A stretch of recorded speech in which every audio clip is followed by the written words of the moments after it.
alunos do primeiro ano, sejam muito bem-vindos à nossa aula de literatura.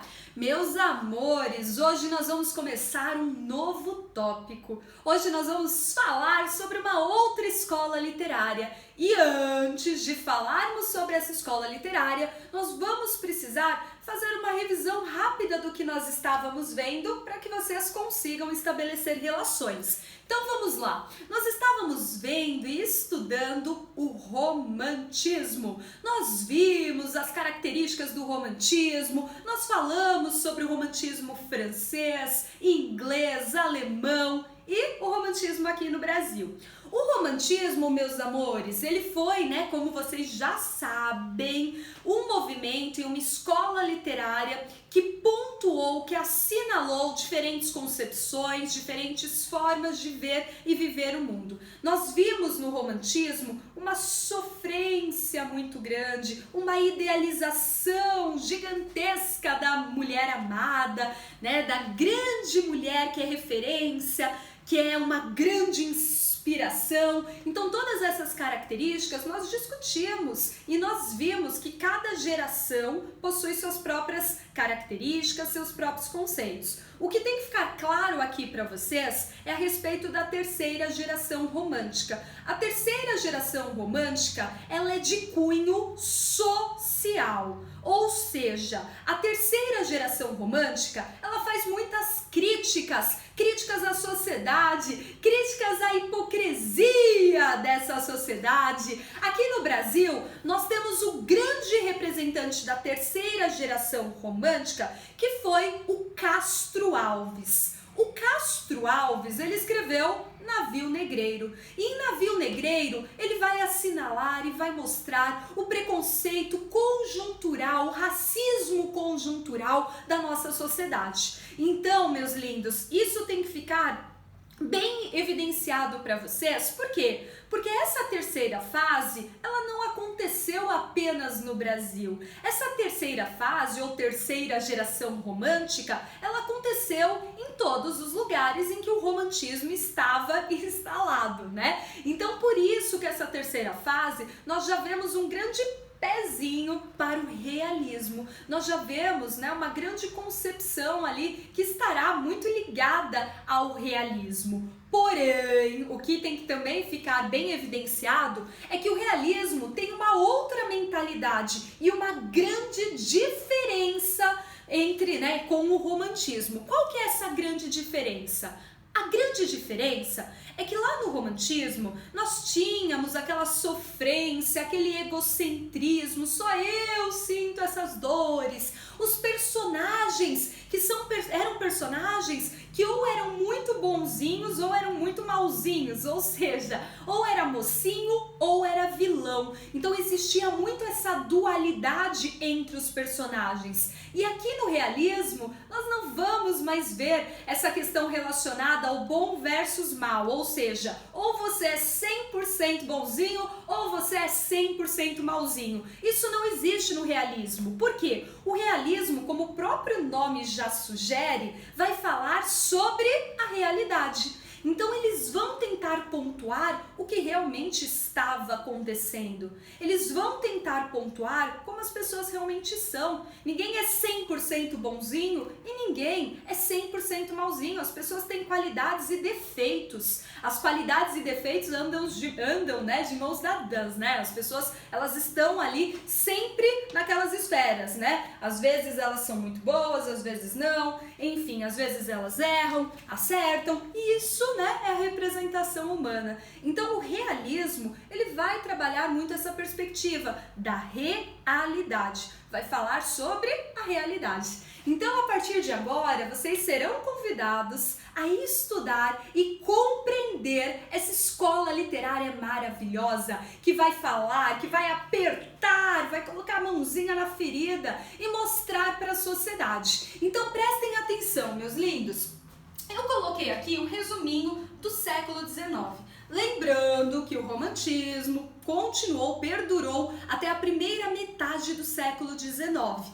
o que nós estamos falando, o que nós vamos falar a partir de agora, né, na realidade, é a partir do século, né, 19, da segunda metade. Então, nós vamos sim continuar falando sobre o século 19, mas ali na segunda metade do século 19, nós temos algumas características históricas, alguns fatos históricos importantíssimos. Então, prestem atenção.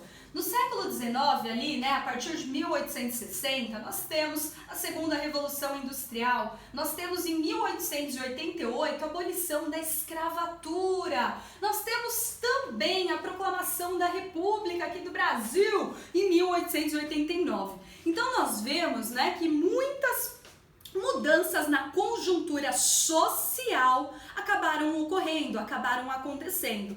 Além disso, na segunda metade do século XIX, nós temos muitas descobertas científicas, nós temos muitas ciências surgindo, né? Como é o caso da sociologia, que surge ali, né, na segunda metade do século XIX. Nós temos o Darwin, né, o darwinismo, enfim, a lei das espécies. Nós temos as pessoas acreditando que existia sim a supremacia de certas raças, ou seja, algumas raças eram mais evoluídas do que outras. Tudo isso nós estudamos em sociologia, né? Vocês viram o darwinismo social, a sociologia evolucionista e todas essas ideias, todas essas concepções, elas estão totalmente ligadas à segunda metade do século XIX. Então isso é muito importante vocês entenderem. Por quê? Porque o realismo, ele está bebendo dessa fonte teórica, dessa fonte científica, né? Desses problemas sociais, dessas mazelas sociais. Por quê? Porque a ciência avançou muito. Nós estamos aqui na segunda revolução industrial. E com esse avanço da tecnologia, avançaram também as injustiças, as desigualdades sociais, os problemas dentro dessa sociedade. Então é por isso que esses artistas, que esses escritores, que esses poetas vão colocar para fora, vão mostrar, vão apontar tudo que estava errado nessa sociedade e vão mostrar com muita realidade como as pessoas realmente são, tá bom?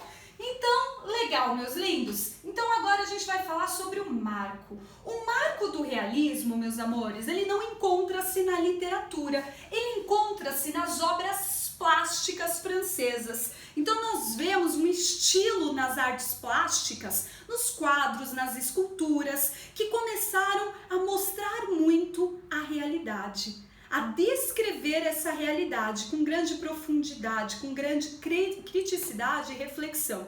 Então é interessante, né? Porque aqui nós não temos o marco na literatura, né? O primeiro marco na literatura. Nós temos primeiro o realismo nas artes plásticas francesas e depois nós vemos ali na grande literatura, né? Então a obra que realmente marcou, agora sim, a literatura realista. Qual foi essa obra? Essa obra foi Madame Bovary, do Flaubert.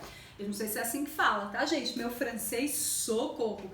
Então, essa obra, gente, é uma obra interessantíssima que vai falar sobre quem? Sobre essa Madame Bovary. E quem é a Madame Bovary? Madame Bovary é uma mulher linda, uma mulher muito segura de si, uma mulher que não consegue ficar feliz no casamento dela. Ela tem o casamento dos sonhos. Ela é casada com um homem muito prestigiado, as pessoas olhavam para ele, um homem muito bonito, um médico, né, que tinha muita notoriedade nessa época, né?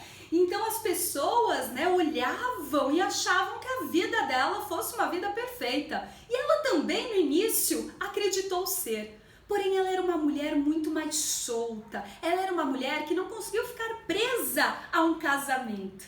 Então esse livro que marcou o realismo é um livro que vai mostrar que essa mulher, ela tá cheia de anseios, de desejos, e o que a sociedade impõe como correto, ou seja, case, tenha filhos e seja felizes, né? As pessoas serão felizes para sempre se elas seguirem essa lógica. Para Madame Bovary, não. Ela casa, né, com um homem muito de grande notoriedade, um homem que tratava a Madame Bovary como uma princesa, como uma rainha, né? Ele fazia de tudo pela Madame Bovary, mas ela não se sentiu bem dessa forma. Ela gostava da liberdade, ela gostava de ter o espaço dela. Então essa obra vai realmente escancarar para a sociedade que essas normas sociais, elas muitas vezes não são seguidas pelas pessoas. E nem sempre essas regras acabam sendo positivas para essas pessoas que se sentem engaioladas, se sentem presas, como é o caso de Madame Bovary,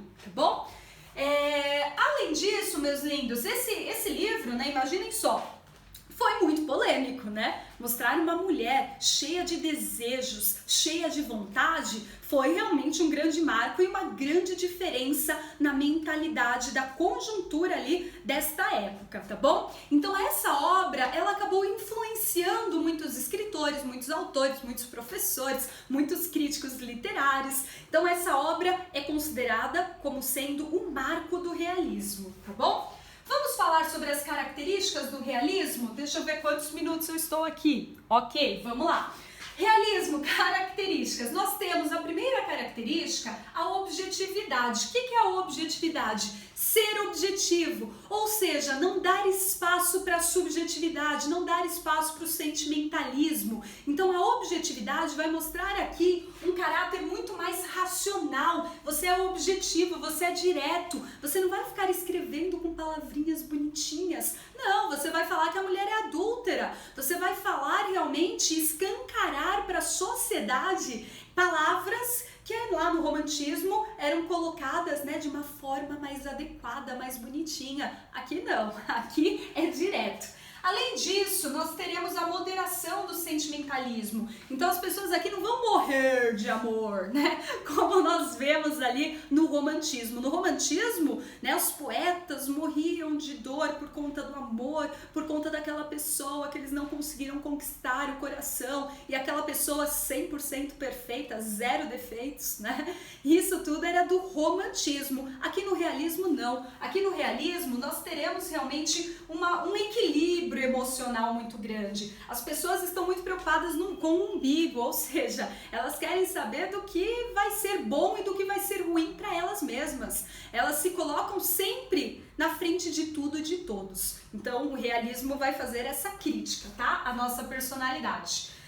Tem uma visão científica, até por conta, né, deste contexto da época que eu expliquei para vocês. Existe uma análise psicológica das personagens. Então aqui no realismo, esses escritores eles fazem uma sondagem psicológica. O que ela realmente acredita? Ela fala uma coisa, mas ela acredita em outra. Então eles tentam mostrar o que passa na cabeça daquela pessoa. Ao, por exemplo, né, um simples fato de machucar alguém, de puxar o tapete de alguém para conseguir sobressair. Então o que o realismo vai fazer é tentar mostrar aqui a psique, ou seja, o psicológico ali dos personagens, das pessoas, tá bom? E por último, e não menos importante, críticas e tentativas, né, de mudança social. Então, eles vão realmente criticar a sociedade, mas eles não vão criticar à toa a sociedade. Eles vão criticar com a finalidade, com o objetivo de fazer as pessoas pensarem. Bora, gente, bora acordar, acordem para a vida. Vejam o mundo que nós estamos vivendo, vejam os problemas sociais que a gente está se deparando dia após dia. Então, o realismo, ele tem, né, ele não faz isso para expor as pessoas e ponto final, e para ridicularizar. Não, eles fazem isso, né, os poetas, os escritores, para realmente fazer refletir, para realmente fazer pensar, tá bom? E aí na próxima aula nós vamos continuar daqui, nós vamos falar sobre o realismo versus o romantismo, para ficar bem claro, né, as diferenças entre essas escolas literárias. Espero que vocês tenham gostado do realismo e na próxima aula vamos continuar, vamos falar sobre o realismo em Portugal, vamos falar sobre o marco, ai meu Deus do céu, meu coração, do realismo aqui no Brasil, que vamos falar sobre Machadão, sobre Machado de Assis. Então é isso, meus lindos, voltem para nossa aula online, por favor!